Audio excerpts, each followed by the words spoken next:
Hi, it's Cindy Wabi, and I'm here with your Tuesday tip.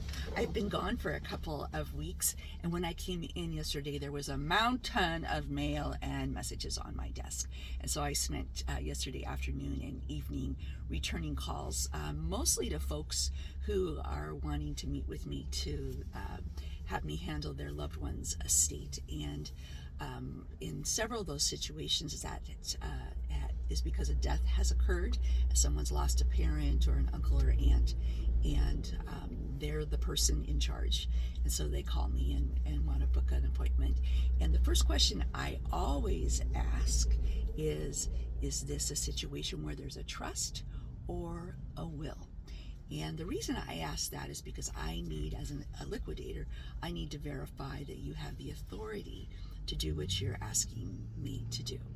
And when someone says, well, it's a will, but I'm the executor, my next question is, have you filed probate? Do you have your letter of testamentary? Because a lot of folks think that a will is all you need. Now, I'm going to tell you this, I'm not an attorney, but I deal with these situations every day. And it's very sad when someone has not filed probate and been appointed as personal representative, and they've gone forward and acted as if they had that authority. They list a house for sale, they get all the way to closing, and the escrow officer says, may I see your letter of testamentary?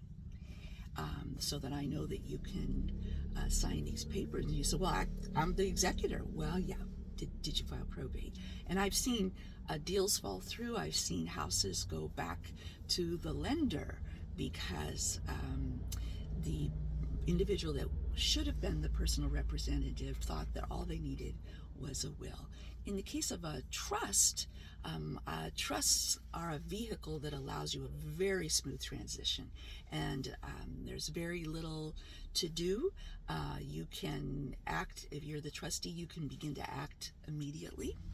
And my husband and I have a trust for our situation. I'm a big proponent of trust, and if you don't qualify or feel that a trust is too cumbersome of a document for your situation, you should have a will. Everybody should have a will, doesn't matter how much you have. And it varies state by state whether you need to have your will notarized. You can check on that. Another common misconception is about a document called a power of attorney. People will say, well, I know, but I've got power of attorney. Well, power of attorney dissolves and goes away at the time of death. It's no longer valid. And at that point, then you need to be appointed as a personal representative. So I was able to book appointments with 3 of the 5 individuals who contacted me, and I'm going to be seeing them today. And the other 2, I referred them to attorneys to start the process that they need to do to lawfully liquidate their loved one's estate. So my tip for you is, if you are still on this side and kicking and breathing and you haven't put your affairs in order, do it. Get a will, get a trust, and put your stuff where it needs to be, because it's the greatest gift, in my opinion, that you can leave your loved ones, is a clear pathway to dissolution of your estate. When you pass away, that is a time of great grief and turmoil for the people that you leave behind. And the last thing they should have to be burdened with is finishing your unfinished business. So that's my tip for you, is to get a will or a trust, and don't wait.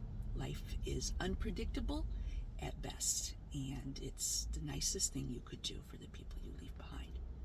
And on that happy note, I hope you have a great day. Watch for my Facebook page. This coming week, I'm going to be posting pictures of some of my discoveries and adventures on my last trip to Denmark. I go several times a year and always try to discover new things, and I'll be posting those on my page and on my YouTube channel as well. So anyway, have a good one, and it's good to be home. Take care.